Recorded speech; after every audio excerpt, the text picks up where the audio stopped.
wasallam. Nabi sallallahu alaihi wasallam sudah meninggalkan kita 15 abad. Namun Nabi sallallahu alaihi wasallam menyebutkan kepada sahabatnya, "Fa innahu may ya'ish minkum fasayara ikhtilafan katsira." Karena sesungguhnya orang yang akan hidup atau orang yang hidup di antara kalian, maknanya orang yang diberikan umur panjang atau yang hidup setelahku. Apa kata Nabi? Fasayara ikhtilafan katsira. Mereka akan melihat perbedaan yang sangat banyak. Ini kenapa seperti ini berbeda dengan ini, berbeda yang sangat banyak. Kemudian dikala manusia berbeda, maka Nabi memberikan solusinya. Apa kata Rasulullah? Fa'alaikum bisunnati. Dikala kalian melihat perbedaan yang sangat banyak, maka kembalikanlah, lihatlah apa sunnahku, kata Rasulullah SAW. Dan ini sama dengan firman Allah Azza wa Jalla, fa in tanaza'tum fi syai' farudduhu ila Allah wa Rasul. Kalau kalian berbeda, kembalikan kepada Allah dan kembalikan kepada Rasulnya. Misalnya kalian berbeda dalam masalah agama, kita cari dalilnya dari Al-Quran, dari sunnah Nabi SAW, dari perkataan para ulama. Di sanalah kita harus merujuk, karena itu merupakan perintah Allah dan perintah Rasulullah SAW. Apa kata Rasulullah SAW? Fa'alaikum bisunnati wa sunnatil khulafa'ir rasyidin al-mahdiyyin min ba'di. Hendaklah kalian berpegang teguh kepada sunnahku dan sunnah khulafa ar-rasyidin, khulafa yang datang setelahku. Dan ini merupakan di antara bentuk mukjizat yang Allah berikan kepada Rasulullah SAW, bahwa akan ada khalifah Rasulullah SAW. Dan Nabi SAW juga menyebutkan khalifah yang datang setelahku, mereka akan memimpin selama 30 tahun lamanya. Mereka akan memimpin 30 tahun lamanya. Dan benar keadaannya, Abu Bakar memimpin 2 tahun 3 bulan, Umar memimpin 10 tahun, Utsman memimpin 12 tahun, kemudian Ali memimpin 4 tahun 6 bulan, kemudian anaknya Hasan memimpin selama 6 bulan, sehingga apabila kita jumlahkan semuanya 30 tahun. Dan itulah yang disebut dengan khulafa ar-rasyidun yang disebutkan oleh Rasulullah SAW. Nah, apa kata Rasulullah? Alaikum bisunnati wa sunnatil khulafa'ir rasyidin al-mahdiyyin min ba'di. Hendaklah kalian berpegang teguh kepada sunnahku dan sunnah khulafa ar-rasyidun yang datang setelahku. Sunnah siapa? Sunnah Abu Bakar. Sunnah siapa? Sunnah Umar. Sunnah siapa lagi? Sunnah Utsman. Sunnah siapa lagi? Sunnah Ali bin Abi Thalib. Sunnah siapa lagi? Sunnah Hasan bin Ali bin Abi Thalib radhiyallahu ta'ala anhum ajma'in. Ini merupakan di antara pesan Rasulullah SAW kepada kita bersama. Kemudian tidak sampai di situ saja, ikhwatul Islam. Setelah Rasulullah mengatakan alaikum bisunnati wa sunnatil khulafa'ir rasyidin al-mahdiyyin min ba'di, apa kata Rasulullah? Tamassaku biha. Kalian tidak cukup untuk mengetahui tentang sunnah tersebut, tidak cukup demikian saja. Tetapi yang harus kalian lakukan, tamassaku biha, pegang sunnah tersebut. Berarti maknanya lakukan, beramal.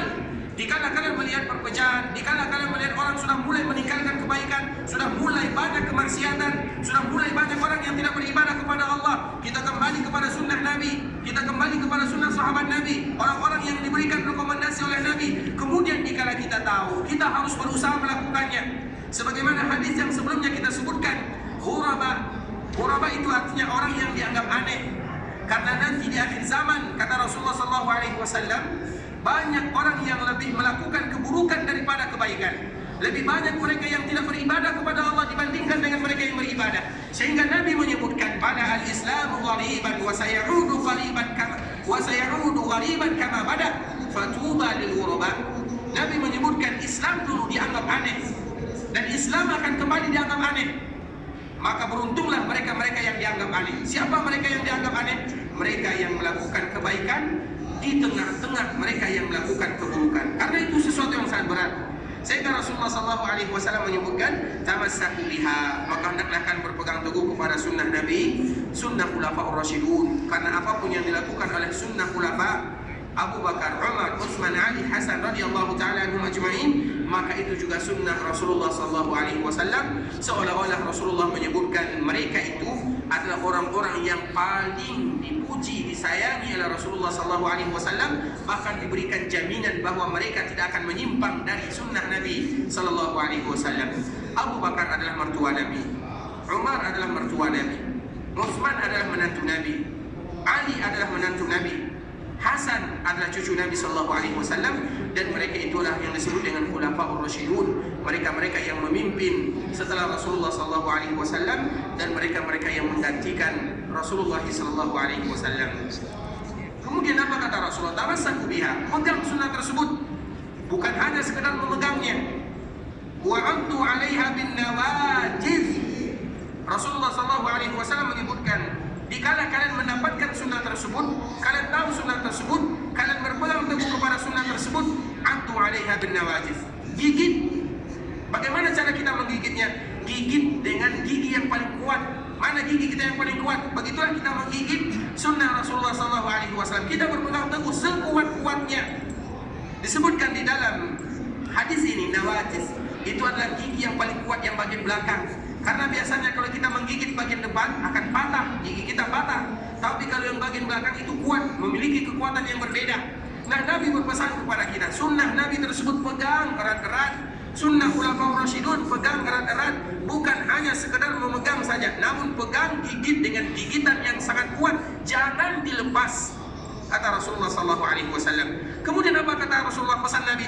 Wa iyyakum muhdatsatil umur fa inna kulla muhdatsatin bid'ah wa kulla bid'atin dhalalah. Hadis ini ikhwatul Islam adalah hadis yang diriwayatkan oleh Imam At-Tirmidzi, dan hadisnya adalah hadis yang hasan sahih sebagaimana yang disebutkan oleh Imam At-Tirmidzi di dalam kitabnya Sunan At-Tirmidzi rahimahullahu taala. Dan penggalan yang terakhir belum kita terjemahkan karena insyaallah besok kita akan kembali menyambung pembahasan kita tentang bagaimana kita berusaha semaksimal mungkin berpegang teguh kepada sunnah-sunnah Rasulullah sallallahu alaihi wasallam, karena itu adalah bentuk cintanya kita kepada Nabi yang mulia sallallahu alaihi wasallam. Cinta kita harus dibuktikan selain dengan kata-kata, juga harus dibuktikan dengan perbuatan.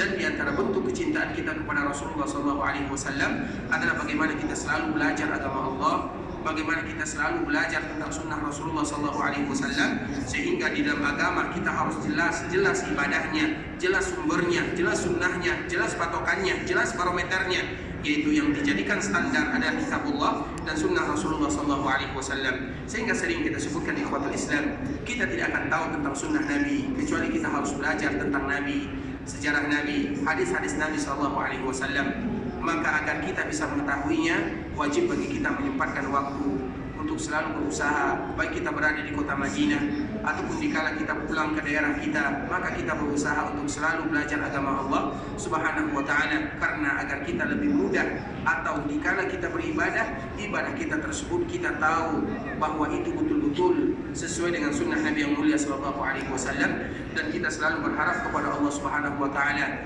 bermohon kepada Allah Subhanahu wa taala agar Allah memberikan kepada kita kemudahan untuk selalu bisa menyempatkan waktu belajar agama Allah Subhanahu wa taala, mengetahui sunnah-sunnah Rasulullah sallallahu alaihi wasallam, terutama dikala kita berada di masjid Rasulullah sallallahu alaihi wasallam.